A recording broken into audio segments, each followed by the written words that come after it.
Om Shri Gurubhyo Namaha. Divine incarnations that settled in fire. Kumarla Bhattar settled in the fire to become Kumaraswamy. For Dharma, he sacrificed his body.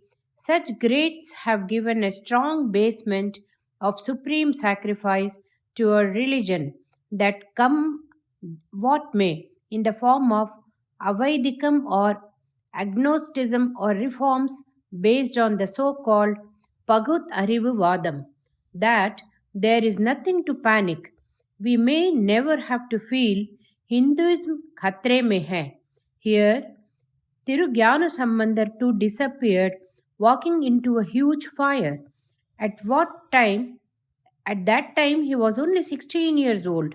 Within that period of life, this child had countered all other so called religions and re established Vedic Dharma. Acharyal, meaning Adi Shankara, also had completed writing the Bhashyams on Prasthana Traya, that is, his commentaries on Upanishads, Brahma Sutra, and Bhagavad Gita, by 16 years of age. But Vyasa requested him by saying, "Don't be in a hurry to drop your earthly body.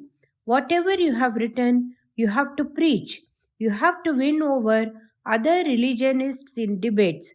You have to give the pleasure of your company to the common masses of India by going to them yourself."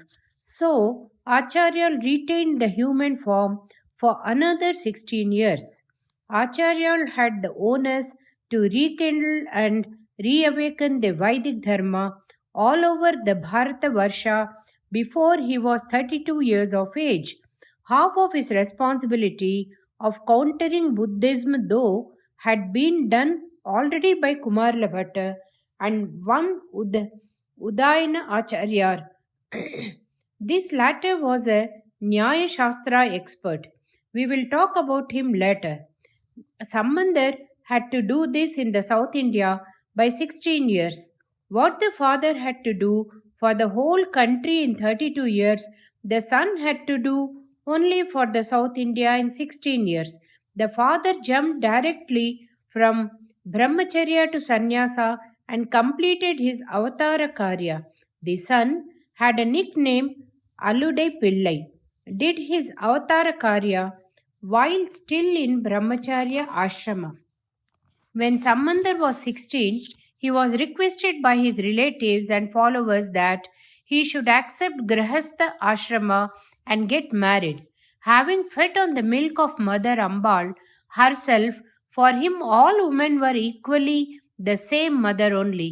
In Saundarya Lahari, Acharya says, "Amma, the special effect of your milk makes both your sons forever celibates. In North, Kartikeya is an utter brahmachari.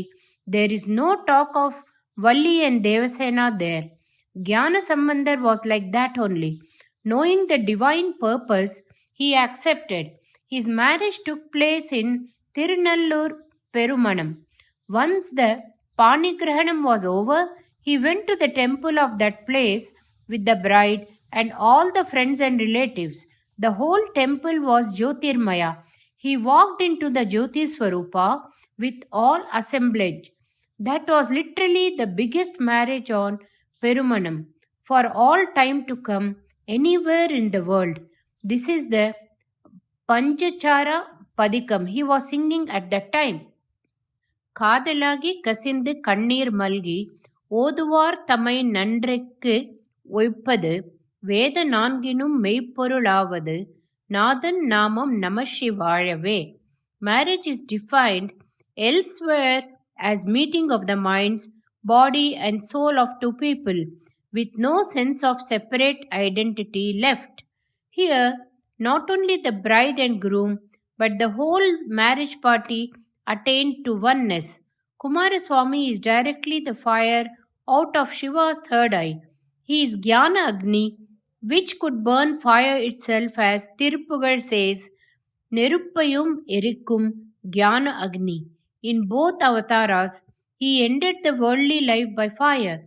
Though he is the fire of Jnana, in heart he is very cool because He is also closely related to water.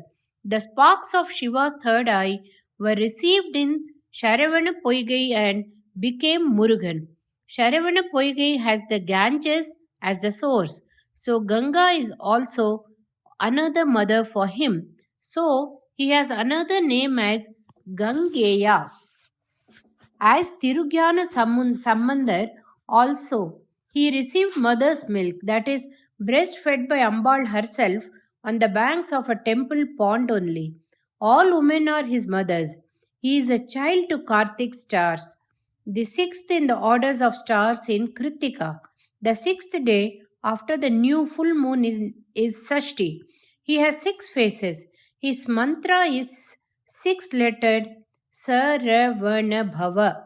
He destroyed six asuras.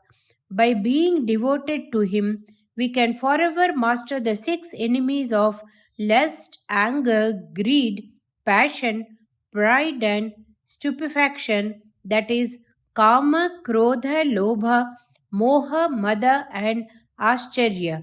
He is the Deva Senapati or field marshal with six Padai Vedugal or army formations. One avatara of Subramanya, Kumarla Bhatta by name Acharyal, met face to face and won him over. The other avatara, Tirugyana Sambandar by name Acharya, has described as Dravida Sishu in Saundarya Lahari. Some people say that he refers to himself as Dravida Sishu. Whatever that may be, let me tell you the meaning of the shloka, starting with the words Tavas Thanyam Manye. Shloka number 75, Saundarya Lahari. Acharya says, Amma, the daughter of Himagiri, your milk is the Amritam coming from your heart. You not only give all your blessings and grace through that, but also impart the power of speech to be able to convey your grace to all the people of this world. This milk is eternal or Saswatam and Saraswati Mayam. This South Indian baby, which had drunk the outpouring of your milk, has cascaded with poems and flooded the world. You gave all your love to the baby that it has become the greatest poet and won over everybody's hearts. First of all, Murugha was a Sangha P. Pulavar, one of the bards of the board. Then with poetical genius, Shakti, Jnanam, Vaidikam and Shaivam, he came as Jnana Sambandar to protect the South India. He calls himself Nan Mare Jnana Sambandan. He did the same job of re-establishing Vaidika Dharma in the south as was done by Kumarla Bhatta in the north. The previous avatara of Muruga. You may know something about Sambandamurti Swamigal. At least some of you might have heard about Kumarla Bhatta. Today, I am going to talk about another Subramanya avatara. Till very recently, I was not aware about this story myself. To put it in the right perspective, this is not Subramanya avatara but about what he was prior to becoming Subramanya. How this came to be known to me is a story by itself. Vyasa wrote the Brahma Sutra in which he has discussed Paramatma Tattva, meaning the supreme principle. In it, in chapter 3, part 3, Sutra 32, he says, those who have a mission to fulfill continue in the corporeal state as long as the mission demands it. While writing his comments, our Acharya says, among other things, Sanat Kumara, who is a mind-born son of Brahma, having given boons to Rudra, for that reason was born as Skanda. I was wondering, Sanat Kumara giving boon to Rudra and later born as Skanda, where is this given? I asked many learneds. Then Srivatsa Somadeva Sharma was given this task to find out. He had given all the 18 Puranas in a short form in Tamil. One day, he came to give me Bhiksha. During that, he gave me this information as the biggest present that the story is available in detail in Tripura Rahasyam Mahatmya Skandam, 37th chapter. The story is given in detail. Let me tell you the story. Sanat Kumara is the mind-born son of Brahma. He is, he is a born Jnani like Sukhacharya. He does not identify himself as the physical being, that he is ever aware that inside and outside are the same. One night he had a dream. In the dream, there was a war between Devas and Asuras. In it, Sanat Kumara fought as commander of the divine forces and destroys all the devilish forces. He told his father about the dream and asked him as to what is the meaning. Brahma told him, "My dear son, in your previous life you had done Veda Adhyayana. There is a mention of Deva Asura battle in it that seems to have made a deep impression in your mind. Devas are those that are venerated and propitiated through yagnas, and they shower boons and blessings on humans. Asuras want to interfere in this relationship between devas and humans. Because of your deep involvement in Vedic philosophy and arrangement, you wanted to fight the Asuras and destroy them all yourself. It is that thought which is the reason for your dream." He continued, "Whatever thought comes to your mind, that will become a reality. So one day you will become the commander of the divine forces and will destroy the Asuras.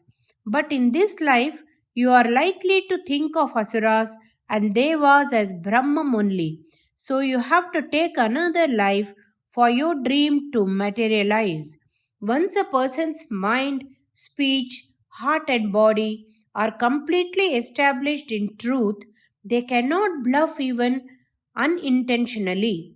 To put it differently, whatever they say, knowingly or unknowingly, even if it is contrary to the truth, it has to come the reality.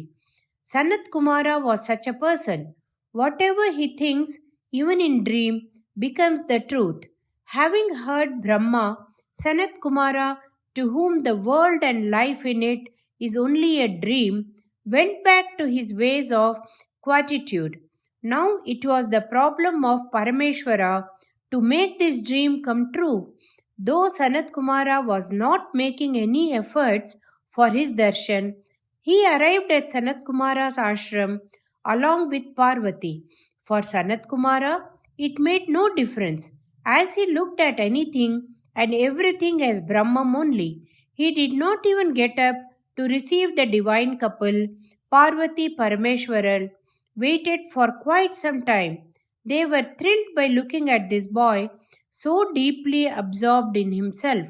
Still with an assumed annoyance, Shiva asked him, "When we, who are the parents of the whole universe, have come to visit you, is it not your pride that you are a Jnani, that you could ignore us?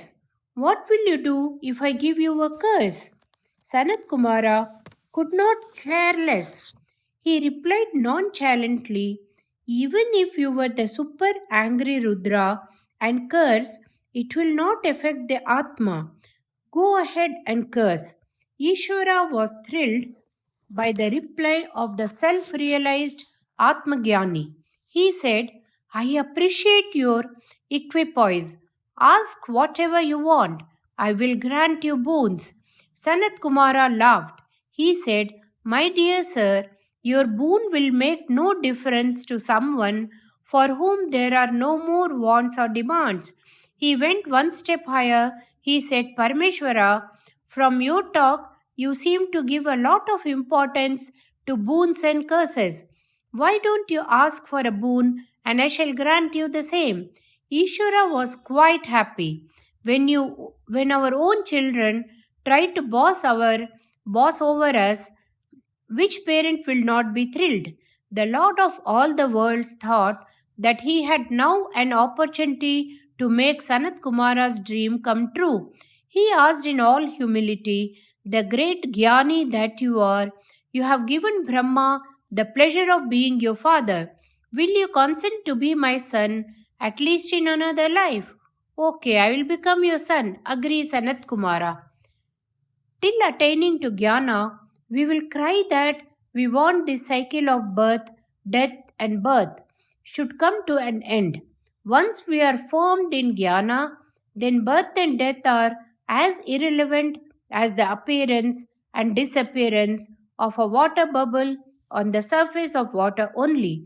Sanat Kumara had said that he would be born as Shiva's son. He had not said that he will be born to Shiva and Parvati. Sanat Kumara thought about this and found that there was some logic in the situation. He openly told Shiva, as per Shastra, one should not give a boon unasked for. You only asked for the boon, and your wife did not do so. So, whatever way you can give birth to me as your son, do so. Parvati was disappointed. Of course, all life forms are her children only. However, she also wanted that such a Brahmagyani should be born as her son too. So she argued, Shastras do not differentiate between husband and wife. Whatever a husband asks for, especially to have an offspring, wife is automatically included because he has asked, you have to become my son too, she claimed. Sanat Kumara thought about this deeply. He said, there is justice in your claim too. However, somehow I prefer not to go through the process of being confined to life in the womb. With a big heart, you should permit me to be born to your husband without the normal procedure. She thought about it reluctantly. Finally, she came to a compromise. When Bhasmasura did tapasya, he got a boon from Parmeshwara that by placing his hands on anybody's head, he will birth them off. He wanted to test his power on Parmeshwara, who promptly disappeared.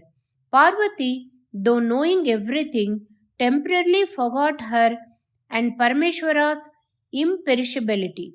She was shocked by Parmeshwara's disappearance. She virtually melted out of extreme agony of separation that became a lake known as Sharavana Poigai. She remembered it now. So the compromise was that Parmeshwara will produce the sparks that will be received in her body of Sharavana Poigai. Accordingly, the 6 sparks from Parmeshwara's third eye were carried by Vayu and Agni, the air and fire gods, to the Ganges river that fetched them to Sharavana Poigai, where he became Subramanya, the Devasenapati. However, many names he had Sharavana Bhava became the most important Shatkashari mantra, that is Ambal's greatness. Santokya Upanishad clearly says that Sanat Kumara is Skanda. It also clarifies that he is the Jnana Pandita. The great Narada had to come to Sanat Kumara for Jnana Upadesha. Narada was an expert in the Vedas, Itihasa, Purana, all Shastras, Deva Vidya, Brahma Vidya, Bhuta Vidya, and Nakshatra Vidya. He was the foremost authority in Bhakti Marga. But when it came to Jnana, he had his doubts and had to come to Sanat Kumara. Narada pleaded, there is nothing that I do not know about, but through all that, I have not come to know about the self. I am in agony because of that. You are my only recourse. Please teach me. Sanat Kumara explained, you do not have to go anywhere to find your Atma.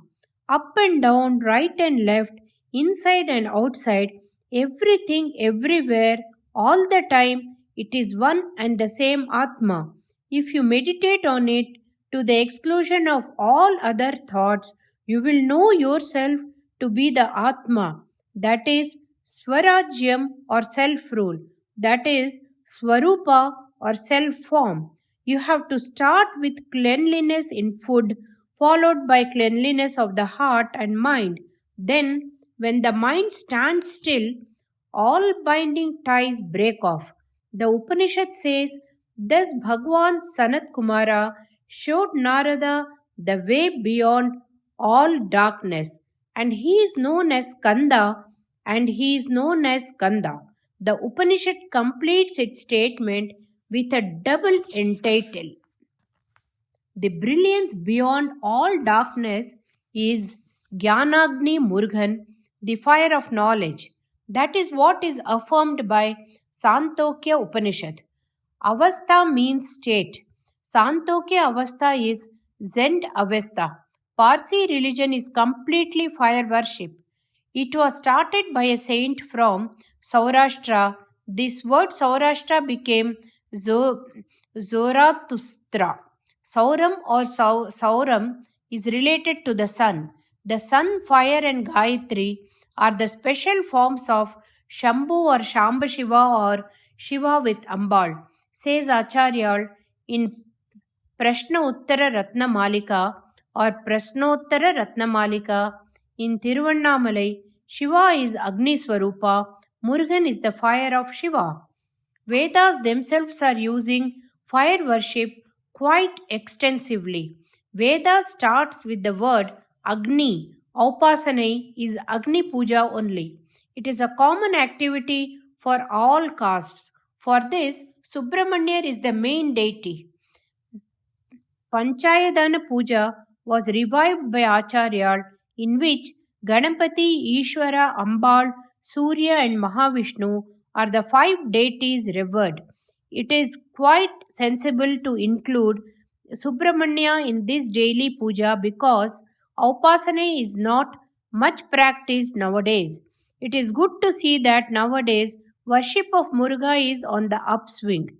Palani, Tiruttani, Tiruchendur, Swamimalai, etc. are all popular destinations. Tirupugar singing is quite prevalent everywhere. Murugan is only a Tamil god not found in Vedas, is a Kannada. Acharya has sung a shloka titled Subramanya Bhujangam.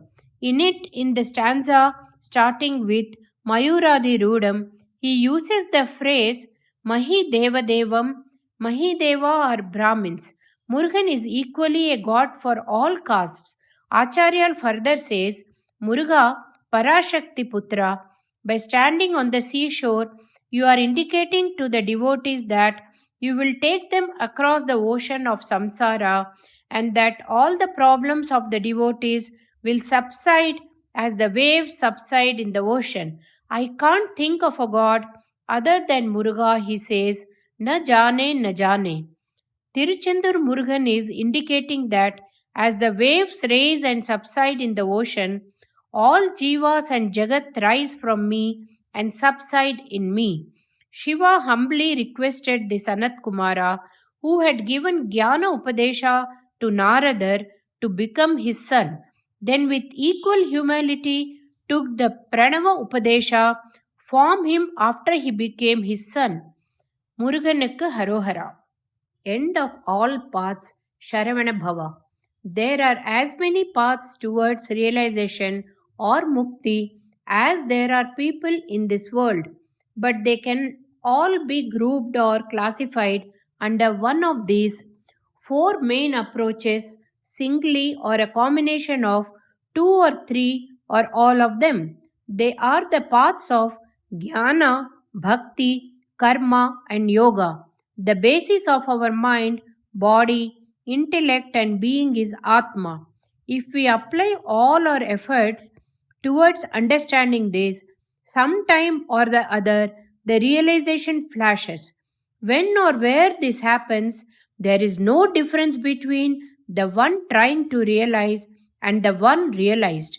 Everything is peace, abundance, acceptance, and silence. Some people, however, love to love God. They would rather retain their individuality so as to be able to enjoy loving God. They revere God and so are devoted to Him. In turn, they get His grace. This quid pro quo is love only from both sides. Jnana is the path of brain, intellect, while bhakti is the path of love. If you go beyond mind, it is jnana. If you retain mind, it is bhakti. Similarly, we do many actions with our body. While doing so, if we refrain from looking for self gratification as the prime mover but are sincerely concerned about universal welfare as the purpose, then that is the path of karma. Do all your actions for others' well being as an offering to God. You get a satisfaction and fulfillment in doing what you feel is your duty with dispassion. Because we are not able to control, stop, destroy the mind, we are not able to know our true being. The mind behaves as though it is not in our control. In reality, most of the times we are under its control. But when we control our breath, the mind seemingly becomes controllable. This is because of the fact that the source of our breath and mind is the same. By breath here, we mean prana or the life force. We control the breath through which we control the mind from its vacillations and delve deep into the source of our existence, and this is known as the path of yoga. I told you all in the past few days many stories about Subramanya Swami. There are many more stories yet to be told. There is no end to his playful but purposeful exploits. From all these stories, what we gather is the fact that he is the end destination of all the paths of bhakti, jnana, karma, yoga. So the proverb all roads lead to Rome should be corrected to read all paths lead to Muruga. Jnana Marg. Murugan is Jnana Panditan. He gave Jnana Upadesha to Narada and then to his own father. He is the embodiment of Advaita Jnana. Arunagirinadar says about him in Tirupugal and Kandar Anubhuti, Ni Verena Tirukka Nan Verena Tirukka, meaning without any differentiation of you and me as two separate entities. Eka Pogamai Niyum Nanumai, meaning as one unitary experience of you and me. Yanagiya Ennai Virungi Verum Tanai Nilai Nindrathu Tarparame, meaning having swallowed me, it stood still purely as itself the primordial being. Bhakti Marga. That Murugan is the mission to be accomplished in the path of devotion needs no emphasis. There is an abundance of stories and anecdotes in Puranas, Sanskrit stotras, and Tamil literature to bring out this aspect of his grace. If you happen to be located near one of his Arupadai Veedu, such as Palani or Swamimalai or Tirutani, you cannot escape from one pertinent observation. Throughout the year, his devotees keep pouring into his abode after having completed various periods of abstinence. The combinations are too exotic. They all would know some or all of Tirupugal, Tirumurugarappade, Kandar Anubhuti, Kandar Alankaram, and or Subramanyam Bhujangam. Karma Marga. When we consider the path of devotion, he himself took avatara as Tirugyana Sambandar and Kumarla Bhattar and established the Karma Marga. Appar Swamigal spent his entire lifetime in service to mankind. He is the one who declared En Kadan Pani Seidu Kidappade, meaning my job is keep serving. This particular song in which this phrase occurs starts with the words Nama Kadambane Petraval Panginan. Kadamban is the one who wears a garland made of flowers of Kadamba. Petraval is the one who gave birth to that Kadamban. Panignan is the one who has got her as a part, but together it means the Lord Shiva who has as his part her who gave birth to Kadamban. Appar who said, Mine is simply to do service, starts the poem with the words Nam Kadambanai, or in other words, our Muruganai. He is referring to the trio of Shiva, Parvati, and Muruga in their lap, known especially as Somaskanda Murti. Yoga Marga. This is to identify the source of prana and mind and rejoin that source. The prana Shakti in our body is located at Mooladhara, the lower end of the spinal cord, coiled in the form of a snake. We all do not know its powers. There are yoga exercises to wake up this power. Subramanya is the power of universal magnitude. He is the Kundalini of the Yoga Vishwarupa. That is why the snakes are always thought of in connection with Subramanya. Dikshadhar, in his Kirtana, Subramanya Namaste says, Vasuki Dakshakadi Swarupa Dharanaya, meaning the god in the form of snakes, starting from Vasuki and Dakshaka. Acharya has also written Subramanya Bhujangam. The word Bhujangam is a poetical meter as well as synonym for snake. That is why the puja for Nagaraja, the lord of snakes, is on the Sashti. That is why in Telugu Desham, snakes are revered as Subbarayudu. Where Jnana and Yoga finishes, there is no movement. Actually, at the end of Jnana and Yoga, there is no word, space, or time, and no world. So the word there is as inappropriate as then in describing what is being said. This is the sthanu or a dead wood that has been, or pattupona kattai. When he is full of kindness and grace for his devotees, he is melting wet with karuna. He is the Maruda tree. Ambal, she is the jasmine or mallika plant inextricably entwined around that tree. In Sri Shailam, he is the Mallikarjunar. When Parameshwara is a verdant tree, Ambal is the green flowering creeper entwined around him. What is her condition when he is the Pattakattai? Then she is the dry creeper without leaves. One of her names in Lalita Sahasranamam is Aparna, meaning leafless. There is a story that having been born as the daughter of Parvata Raja Himavan, she fasted so severely that she was not even eating dry leaves, and hence the name Aparna. The earlier interpretation appeals to my mind that she is entwined around him even when he is a Pattakattai. At this juncture, what is the condition of Skanda? They are supposed to be Soma Skandar or with Uma and Skanda. Murugan is then Vishaka. Saka are the branches. In the Sanskrit language, the prefix V is added to give either a meaning of special or less, which could be positive or negative. Jaya becomes Vijaya in a positive way. Sesha or remainder becomes Visesha or special. Saka becomes Visaka, meaning branchless. When Shiva becomes Pattakattai, Ambal becomes Aparna, the leafless dry creeper, and Skanda becomes Vishaka, the branchless fledgling plant.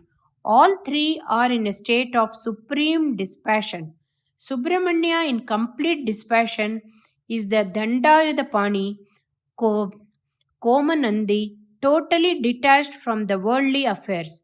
He is also the Valli Devasena Sameta Kalyana Subramanya. He is the friend, guide, and philosopher for both these worldly and other worldly affairs. He blesses everyone equally. He has one wife from the lowest strata of society, Valli.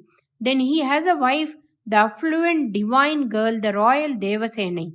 He is the smallest baby god as well as the leader of the fighting forces too. When the Kumbhabhishekam for Subramanya Swami temple in Thenampettai took place, an idea occurred to me that maybe Deivanayakan Pettai possibly became Thenampettai. Arunagirinathar calls him Devadi Deva Perumale, meaning God of all gods. We should all be devoted to him. To enable us to do so, Nakirar has given us Tirumuruga Aruppadai. He was born in the river Ganga. He is the combination of the six sparks. He is the god of the six-lettered mantra Sharavana Bhava. This six-headed Aruthalai Murugan gives us Arudal, that is, consoles and cools us from the heat of involvement. His victory day is the sixth day after full moon in the month of Tula. Tula indicates his balance of proportions. Remaining is absolute jnana. He maintains the balance between the good and the bad. He destroys both the inner and outer enemies. He is Jyoti Swarupa. He is the light on the hill. He fell as a fire fall in Kailasha mountain. In Tirupuram Kundram and Tiruthanengai, he wedded Devasena and Valli respectively. In many hills, he lined up his forces. He destroyed Suran in Gandha Madana mountain. He stood as a poor urchin in Parani. In Swami Malai, he became Thagappan Swami or Guru to his father. He is bigger than the biggest. We are smaller than the smallest.